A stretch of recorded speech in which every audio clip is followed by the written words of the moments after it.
morning, Stone Church. How are we doing today?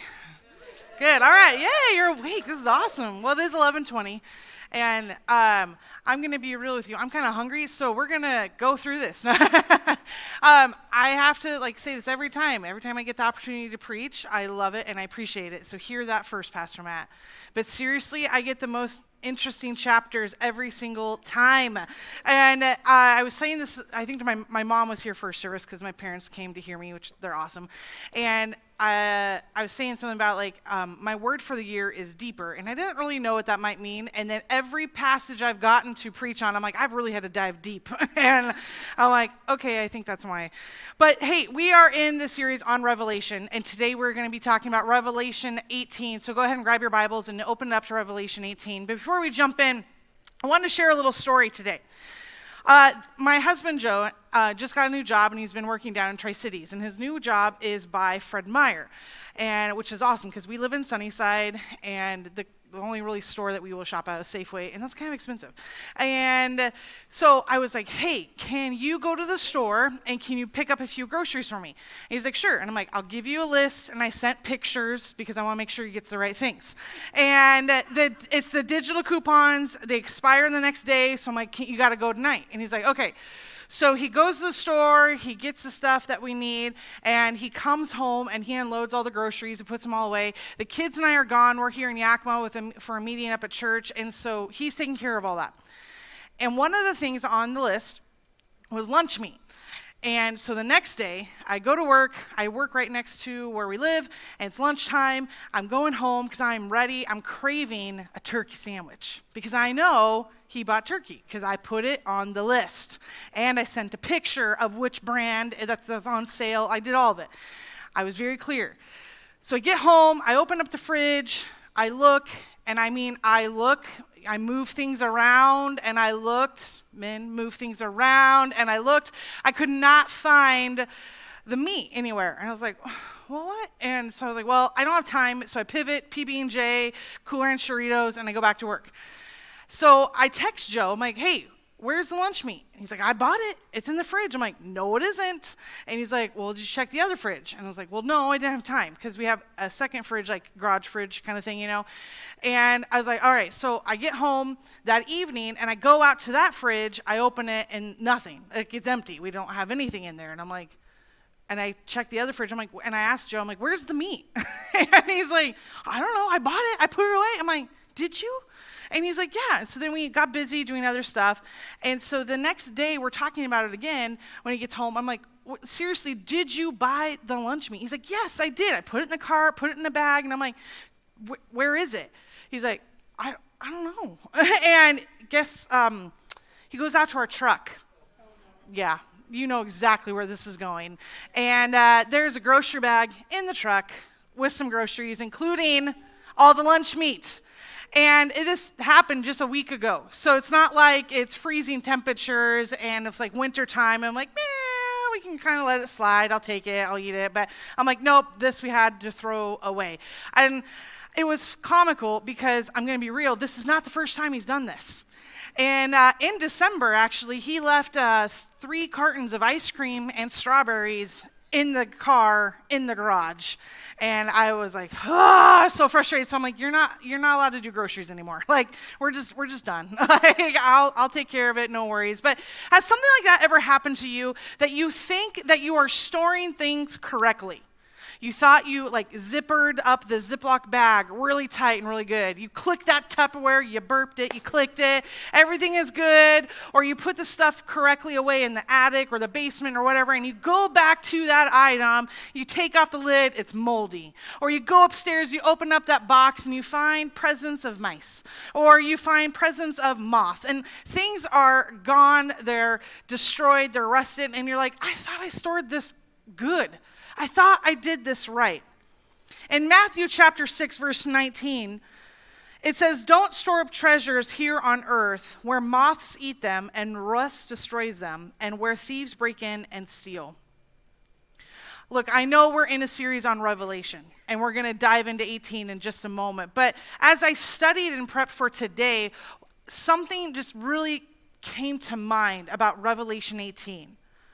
And what it boils down to is that people stored up treasures here on earth, and they will be completely and utterly destroyed because they didn't store them in God's kingdom. That's what Revelation 18 is all about, is that God is done with people disobeying.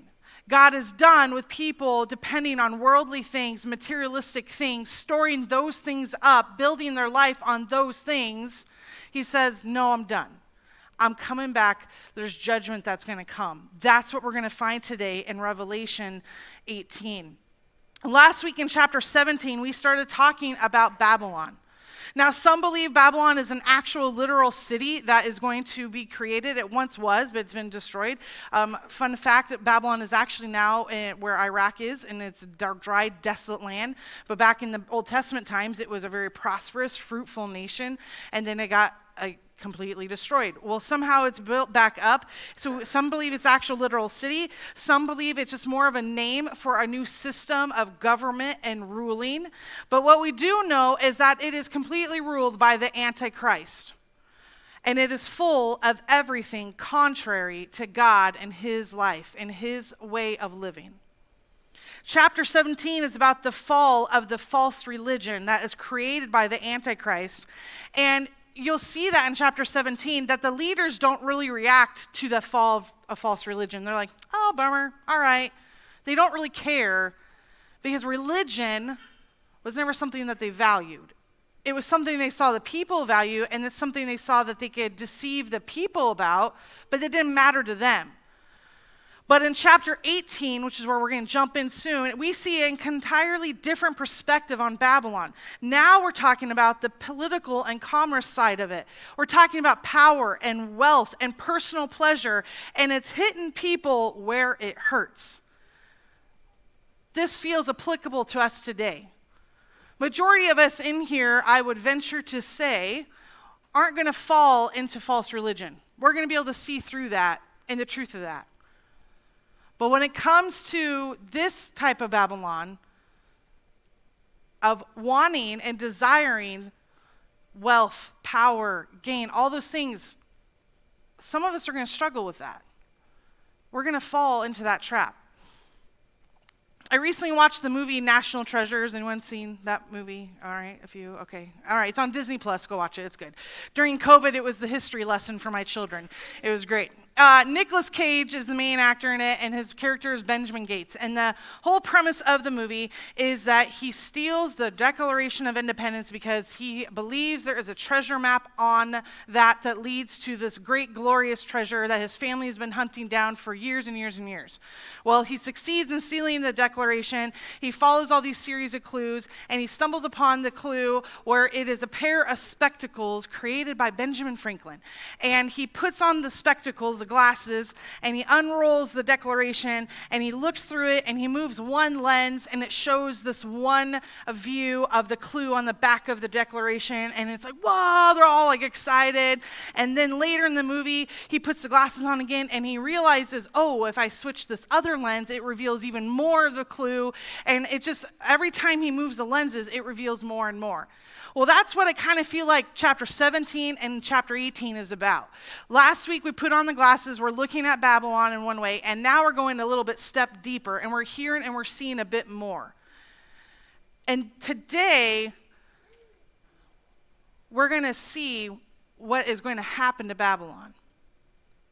The fall and destruction and God's righteous resolution that is going to come from this.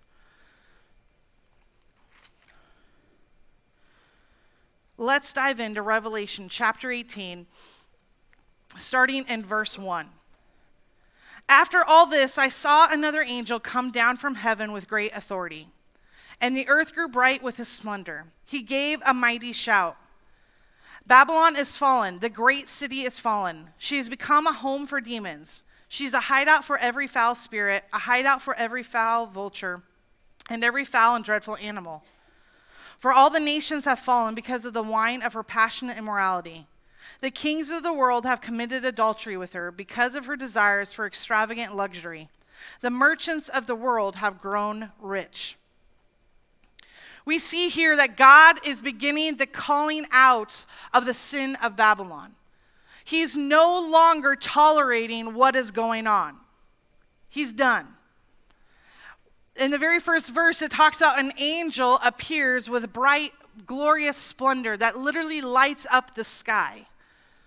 This angel is somebody who came directly from the throne room of God, from his presence, and that is why they are exuding such splendor, such brightness. And it made me think back to the Old Testament in Exodus when Moses is on Mount Sinai and he's communicating face to face with God, and he goes back down to tell the people about it, and they're all like, dude, we can't see.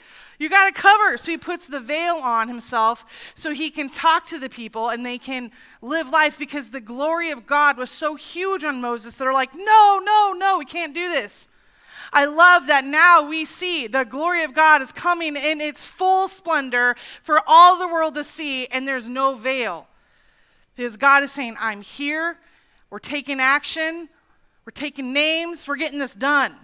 No longer are we going to still keep playing this game.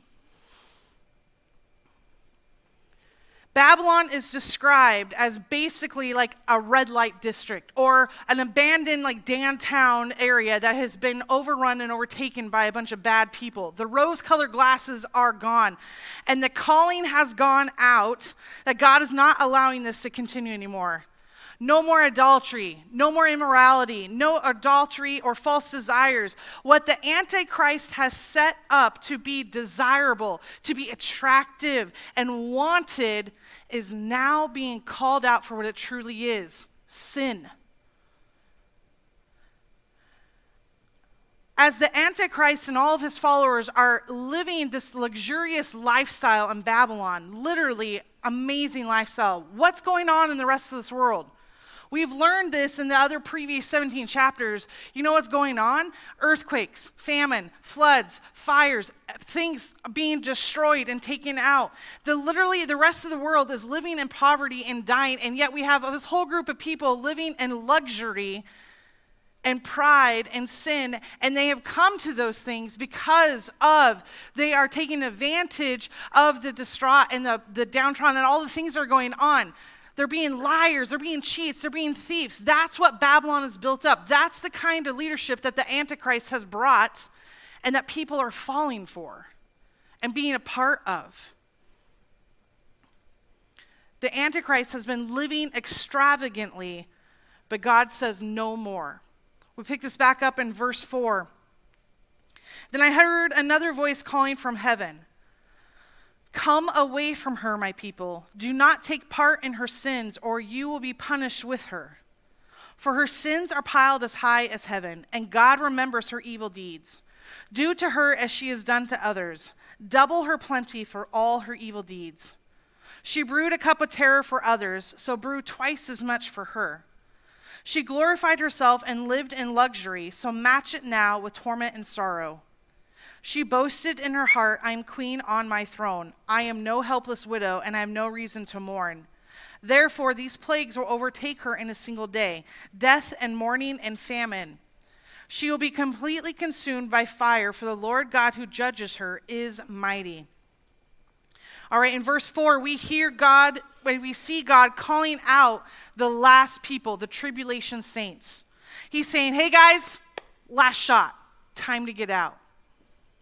Again, makes me think back to an Old Testament story found in Genesis, where Lot is rescued out of Sodom and Gomorrah. Abraham is met by an angel, and the angel tells him, I'm going to go destroy. And he's like, what? Okay, how about, will you save it if there's 50 righteous people? And the angel's like, okay. And Abraham's like, how about 40? And he's like, okay. He's like, how about 30? And he's like, okay. How about 20? Okay. How about 10? Okay. How about 5? Okay. And that's when Lot finally gets out. Lot is rescued from Sodom and Gomorrah because he is called out, just like these last tribulation saints are called out. This is your last shot. Get out now. Lot was living where he shouldn't have been. He was compromising his life to fit in the lifestyle of Sodom and Gomorrah. But God called him out, and God is doing the same thing here in Babylon, that he is calling them out, and he's saying, get out. This is your last chance. And we look and we see how Babylon is going to be punished.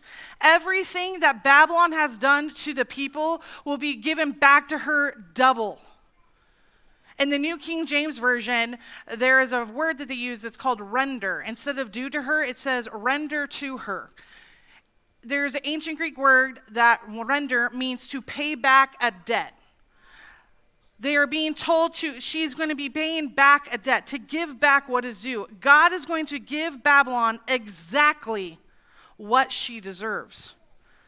The double penalty, again, is a reference to the Old Testament. In Old Testament times, when you stole from someone and you were caught, you had to pay back double. So if you steal $200 from someone, you have to pay back $400.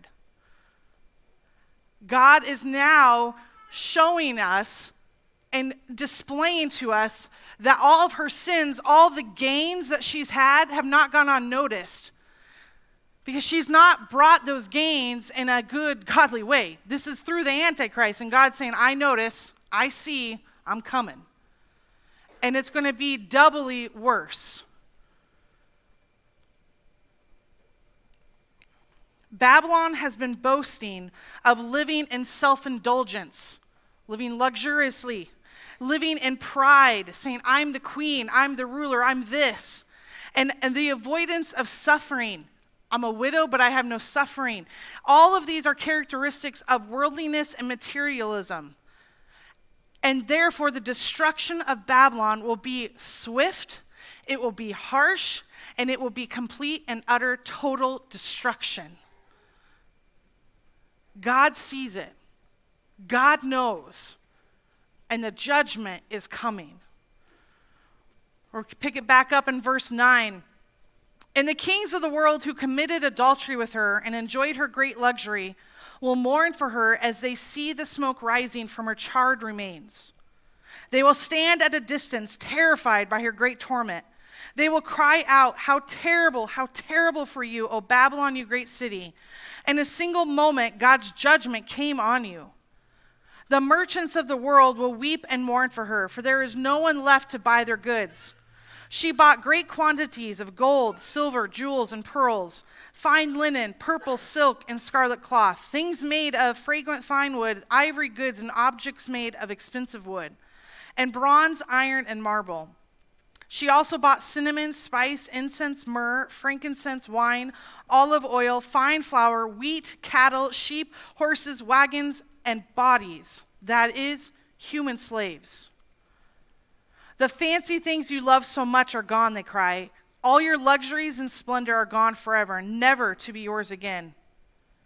The merchants who became wealthy by selling her these things will stand at a distance, terrified by her great torment. They will weep and cry out, how terrible for that great city. She was clothed in finest purple and scarlet linens, decked out with gold and precious stones and pearls. In a single moment, all the wealth of the city is gone. I know that was a long passage, a lot of words. Verses 9 and 10 say the great leaders of Babylon are at a far distance from all the destruction. They're not even there. They ran away. It makes me think of the phraseology, the captain goes down with the ship, which made me think of the movie Titanic, which is a great movie. And I saw it 3 times in the theater and then watched it on double VHSs forever, because that's how old I am now. Kelly's laughing because she remembers. In the movie Titanic, the captain has an opportunity to get on a lifeboat and to rescue himself. That is not what he does. Spoiler alert if you've not watched Titanic. The captain goes, no, I stay with the ship. And what does he do? He goes back to the control room and he watches as the water comes and takes him out. That's what a good leader does. They stay with you. Obviously, that is not what we see here. We see all the leaders watching from afar the destruction of Babylon. And earlier in chapter 17, when the destruction came of the false religion, they're like, oh, bummer. They didn't really care. But this, they care. There's real true mourning and weeping and wailing and sadness over the loss of all these materialistic and worldly things. And they're at afar just watching it. They can't even be there and be present in it. In verses 11 through 17, there's no really need to explain this list. We can kind of understand it. But what I will say about this is that these are all luxuries, not necessities. The mourning of losing these things are rooted in self-interest. And all the money that Babylon got was, again, through horrible methods. It was stealing, and it even says the slavery of human bodies. In a single verse, it is completely destroyed. All the wealth is gone. Babylon will have nothing, and the people will be tormented by the absence of this stuff forever, which ultimately gives them a picture of what hell is going to be: unfulfilled desires. They had their fill, and now it's gone. And because they trusted in that, that is the feeling they will have for all eternity. That's what Babylon is doing. The second part of 17, it says, "And all the captains of the merchant ships and their passengers and sailors and crews will stand at a distance. They will cry out as they watch the smoke ascend, and they will say, 'Where is there another city as great as this?' And they will weep and throw dust on their heads to show their grief. And they will cry out, 'How terrible for that great city!'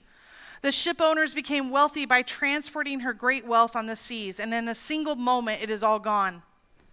Rejoice over her fate, O heaven and people of God and apostles and prophets, for at last God has judged her for your sakes." Everyone is affected and sad by what's going on. But I love verse 20. "Rejoice over her fate, O heaven and people of God and apostles and prophets, for at last God has judged her for your sakes." Should we as Christians rejoice when judgment comes?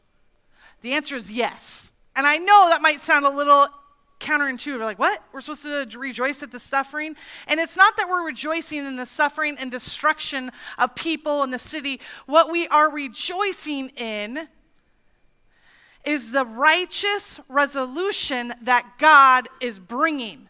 God's judgment is bringing righteousness and finally a resolution. All the pain, all the suffering that we've been going through, that God's people have been going through, we finally are beginning to see God winning. We know God's going to win. Now we are seeing it. Now we are seeing God come, and he's like, no more. We're done. It makes me think of, I have 3 kids. And I'll listen to their bickering for a little while. And I'm being patient. And I'm kind of waiting. Are you going to work it out? Are you going to knock off this crazy? And then finally, they just keep going and going and going. And I'm like, all right, I'm done. And they're like, ah. And they get scared because mom voices come out and they know we crossed the line. And then they stop doing their crazy and they're like, sorry. And they go hide in their rooms for a while. It's great.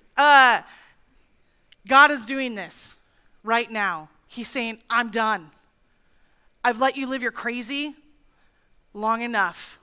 I'm coming. God's people, we can rejoice in that. We can rejoice in God's righteous resolution. In verse 21, then a mighty angel picked up a boulder the size of a huge millstone. He threw it into the ocean and shouted, just like this, the great city Babylon will be thrown down with violence and will never be found again. The sound of harps, singers, flutes, and trumpets will never be heard in you again.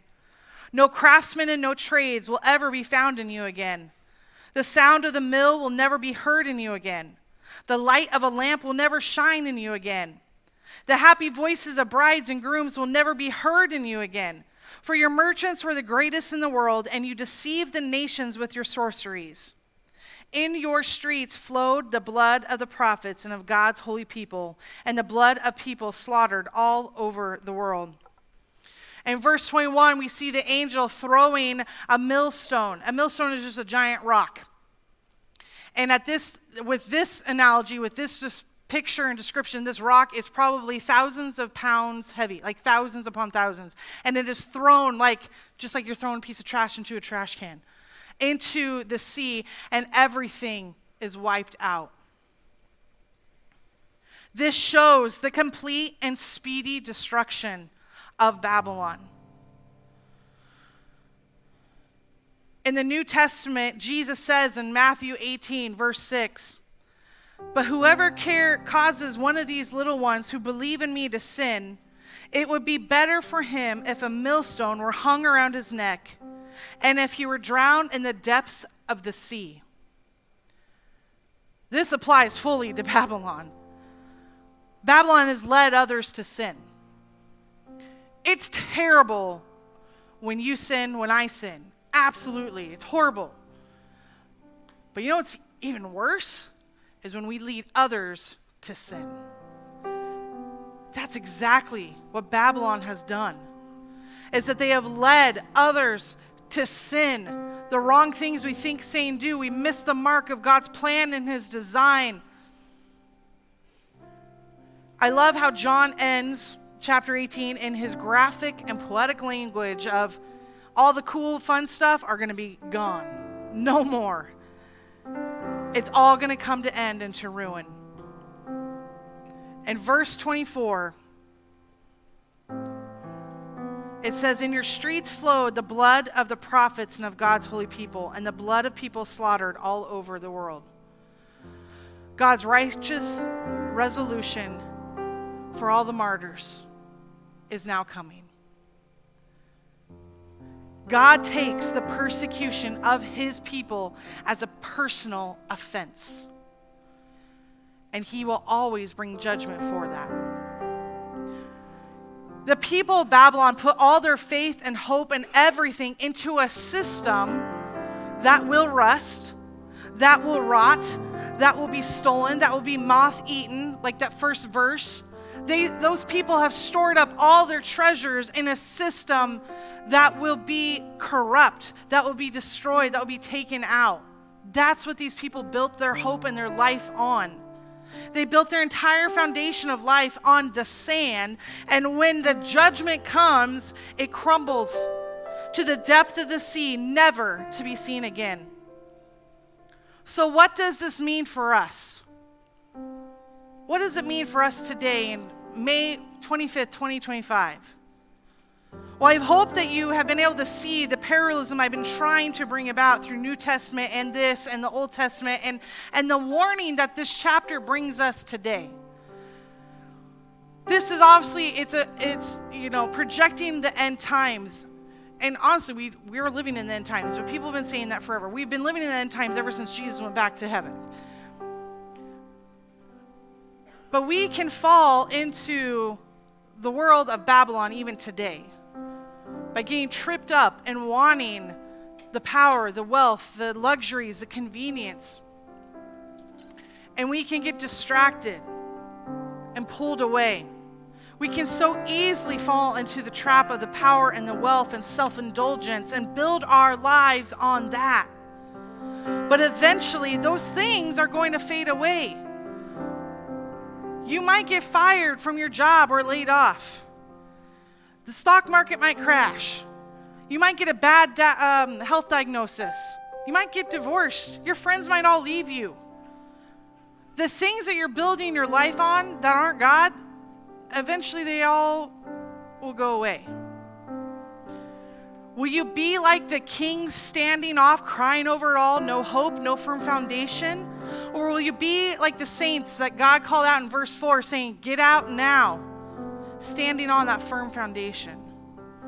When everything is stripped away from you, where will you stand? I've shared this numerous times with my story, my testimony. I have literally lost everything. I lost my health. I lost my marriage. I lost my house. I lost my job. I lost my friends. Everything. My entire world came crashing down in a span of about 2 or 3 years.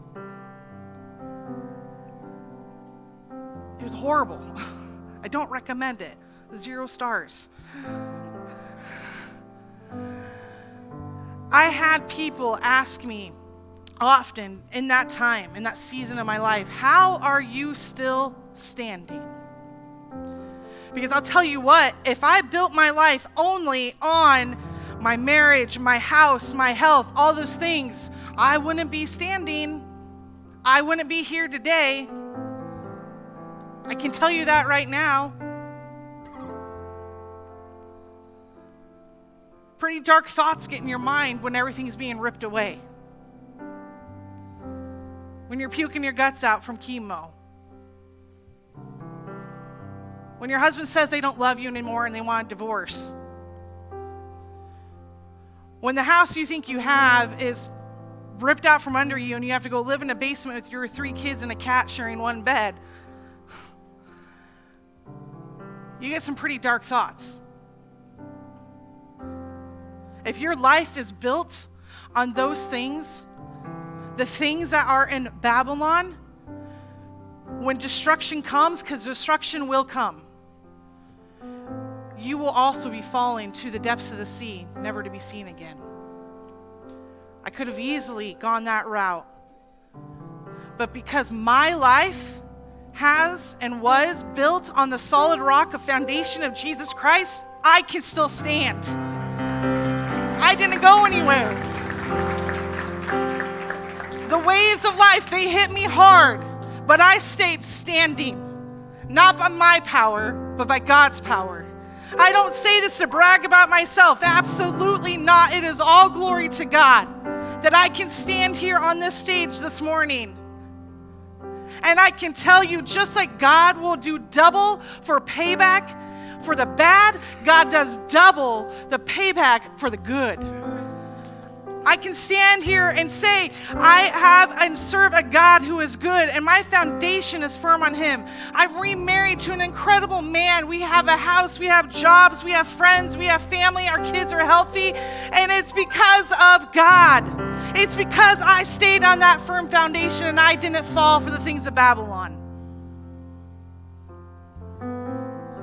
Life is going to come at you hard, and it's going to suck. Sorry, I said it.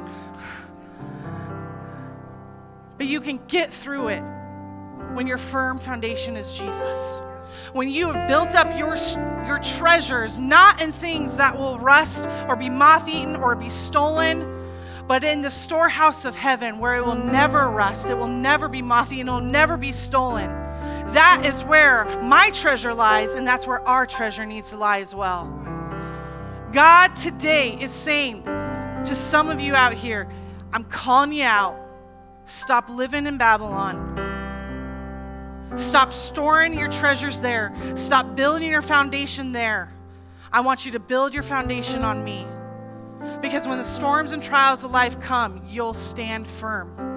You're either a citizen of Babylon or of heaven. You're either a part of the corrupt world system or you belong to the kingdom of heaven. You either are written in the book of the Lamb forever, or you're in the log book of Babylon. There's no middle ground, guys. Option A or option B. No gray. Now, I'm not saying that you have to live poor and all that kind of stuff. No, you can still be a Christian and be involved in politics, be involved in commerce, and be wealthy and etc. All those things, those aren't bad in and of themselves. But when you have made them the idol of your life, that's when we have a problem. The question is, do you love a system that would turn you away from God? Do you love the items, the things, the materialistic things, the worldliness, more than you love God? Today we're going to end with a song, in a moment of reflection and examination. And to ask yourself this question honestly, and to be ready for the answer that God's going to give you. To potentially be ready to make some choices that maybe you don't want to, or maybe you're not ready to. Maybe some of you are in here and you know God's been maybe speaking to you about quitting your job because you know you're being compromised in your Christian faith. Maybe some of you in here know that there are some relationships that you got to cut off and let go of because it's compromising your relationship with God. What are you building your life on? Is it the things of Babylon, or is it going to be the things of God?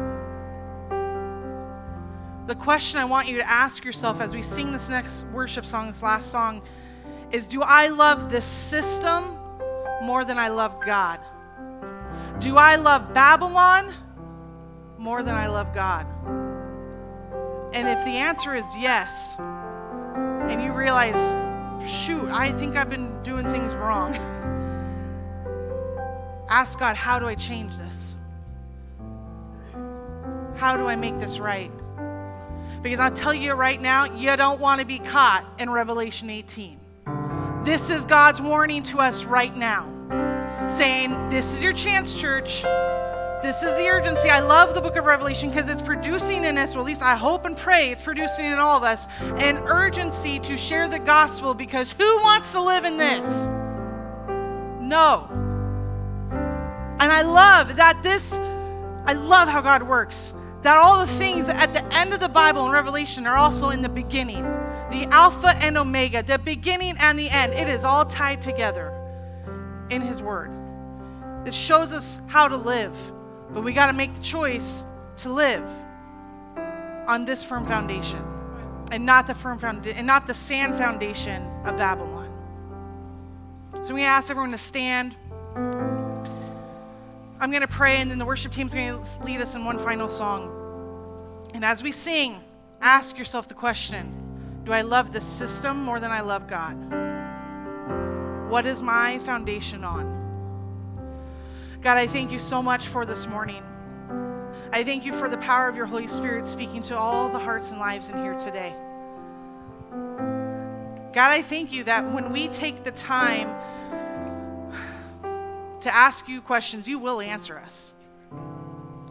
We just have to be still and quiet and allow you to speak. Not allow our minds to wander or to fill in the blanks or to take control ourselves, but God, to allow you to take control. And God, you to show us how you want us to build on your firm foundation. God, I pray for every person in this room today that if they are realizing that they've been building on a foundation of sand, a foundation of Babylon and a system that is turning them from you, that you would reveal it to them right now. Speak to their hearts and their minds. Let them know ever so lovingly and gently that they're building on the wrong foundation. They're storing up treasures in the wrong area. And God, not only let them know that, but give them the ways to make a change. You know what they need to do. And I pray for courage and bravery and boldness for them to do that.